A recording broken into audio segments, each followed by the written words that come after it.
Arupärimine on suunatud sotsiaalminister proua Karmen Jollerile ja seotud toimetulekupoliitikaga.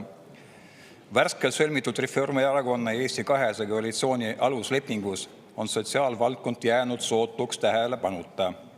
Ainsana on mainitud inimeste heaolu ja see tugineb tugevale riigile. Aga kahjuks ei ole ära öeldud, et kuidas ja kellele seda heaolu luuakse ja mis tähendab tugev riik siis nende kahe erakonna mõistes.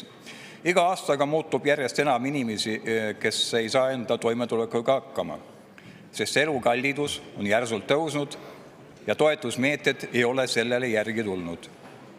Toimetulekutoetuse määrad ei ole viimasel aastal piisavalt kasvanud, et hoida elukallidusega ühte sammu. Statistika näitab, et toimetulekutoetuse saajate arv on jätkuvalt kõrge ning paljud pered sõltuvad riiklikest toetustest, et katta oma igapäevaseid kulutusi. Inflatsioon ja kasvavad elamiskulud on suurendanud survet madalama sissetulekuga leibkondadele, mistõttu on üha olulisem, et riik astuks samme nende inimeste toetamiseks. Eeltoodud tulenevalt palun teil vastata Riigikogu töö- ja kodukorra seaduse paragrahv 139, vastata järgmisele küsimusele, mida ma hakkasin loetama, need kõik on seotud toimetulekutoetusega. Aitäh!